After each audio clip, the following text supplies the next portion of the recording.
First of all, let's see how the tournament leader Viswanathan Anand got on in round 10 of the candidates. He was playing Shahriar Mamedyarov, who was part of the chasing pack. Mamedyarov had a good opening. He moved very quickly and clearly had prepared things well. After 20 moves, they've reached this position, Anand with the white pieces. It's a pretty standard Sicilian pawn structure. You can see that this e-pawn has been traded for an f-pawn, which means that black is able to use that e5 square for perhaps his knight, perhaps his queen.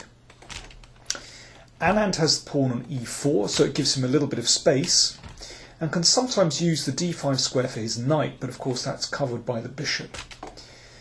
But the real factor here is the dark squares in the position.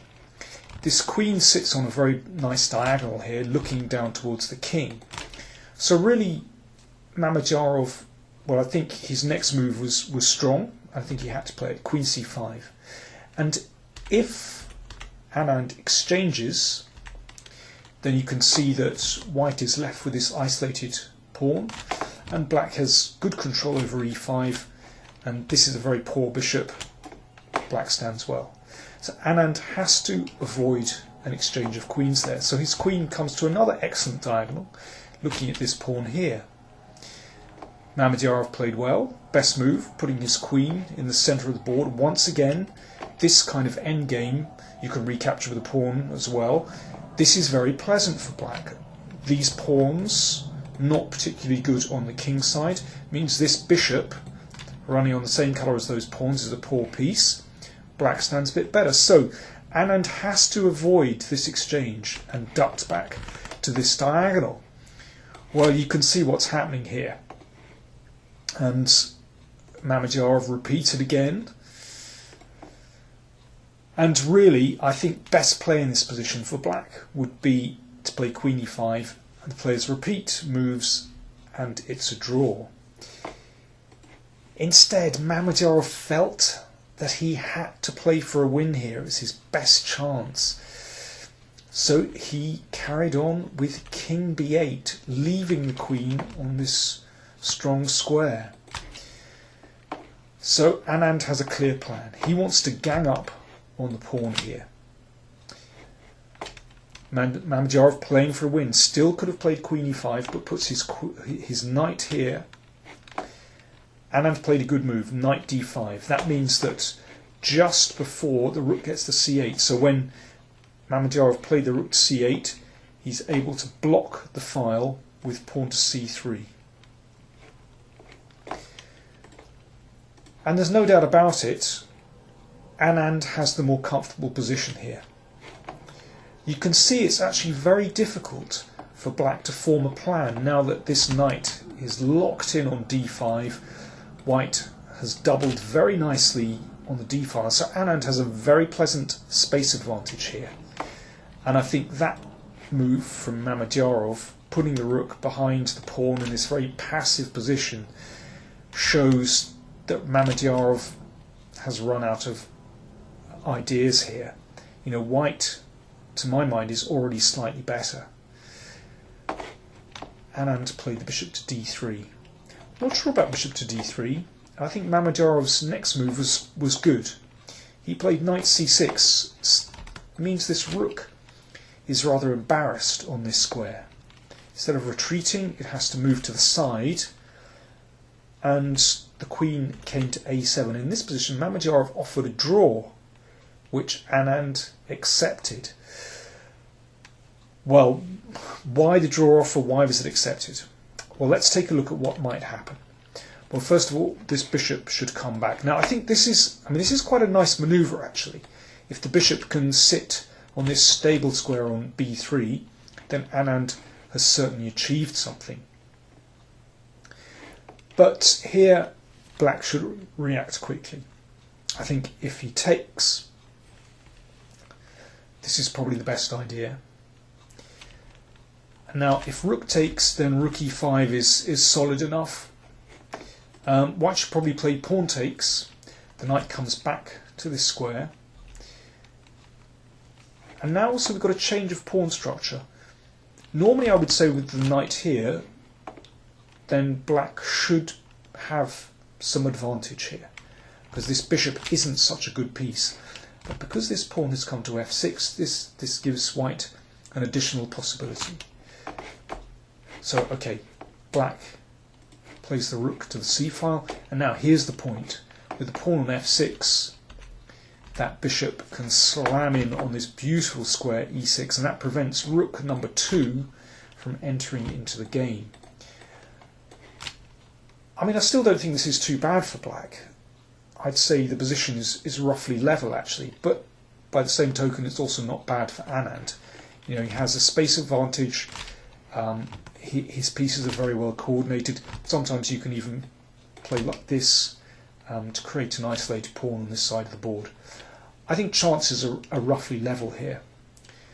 But clearly Mamedyarov just felt it's not enough.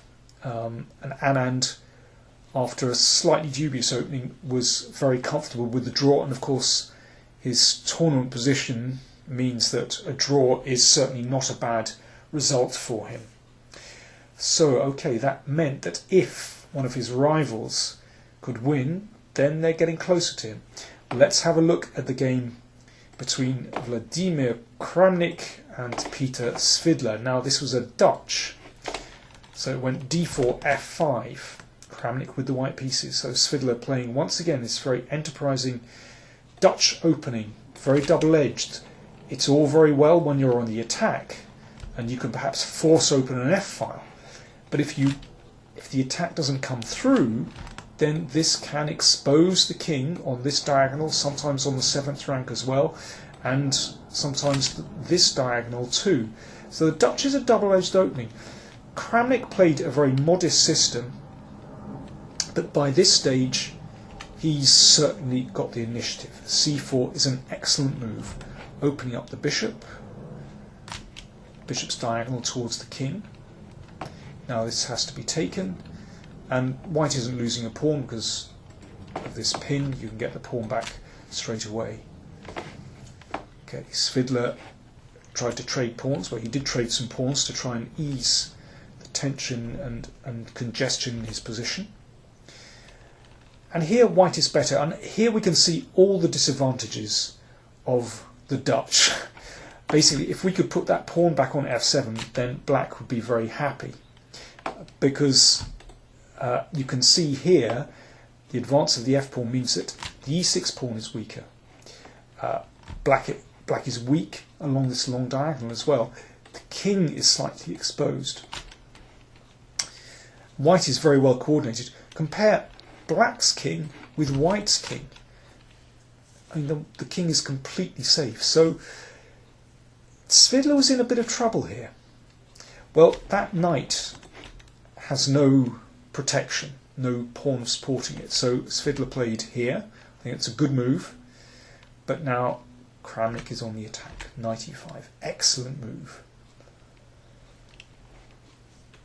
Knight came to d5, trying to block these central files. So the queen switched to the c file. Good move. And here, you know, white is making good progress. The knight swung around here.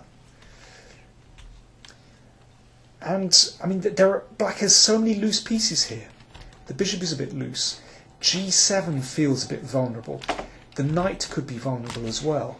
It looks like it's going very well for Kramnik. And Kramnik said here, he said, I thought this is the time when I should be looking for a forced win. Here, probably the best idea is knight to d4, pushing the queen back, and then rook c6, and white is definitely making progress. Both players were agreed on that after the game. But as I said, Kramnik thought he should be finding something absolutely forcing here, and he saw variations such as bishop c5 and then knight a7, and that's very embarrassing, hitting the queen, hitting the bishop. Remember, the bishop is vulnerable here. But he had overlooked an absolute shocker. Bishop takes pawn check. The king has to take, and the queen bags the rook. Terrible. White is the exchange down. Now, he's got a bit of activity, But really, black ought to be winning this. Okay, Kramnik tried queen c3, setting up threats on the long diagonal, but excellent move from Svidler, not only blocking the diagonal, but also going on the counter-attack potentially as well. Knight e5, the knight comes back, but I'm afraid nothing doing. Svidler just bagged a pawn, and you can see White's king is now in trouble. Rook f4, queen here, so now there's the possibility sometimes just to hit the king. The knight came back from from the wilderness, hitting the rook, came back, and now rook c8. You can see that black is going on the counter-attack. It's White's king that is in trouble. And after rook g3, f4, well, this is the move that Dutch players long to play, bringing the rook into play. Well, here, if this is taken, then yeah, the rook captures, and it's an utter disaster. So after f4, Kramnik resigned. Terrible, when it looked as though he was taking over the initiative. He said, he was asked afterwards, what's going on with your play? You've lost a couple of bad games. He said, I'm blundering horribly. Perhaps it's tiredness, but I felt fine today. So, who knows? Crisis in form for Kramnik. So, there we are. After 10 rounds, Anand has 6.5, Aronian 5.5, Karyakin and Mamedyarov 5 points, and Kramnik and Andreikin and Svidler 4.5, Topalov 4. I should say that Aronian drew against Topalov. A finely balanced game, but neither player looked in huge trouble there.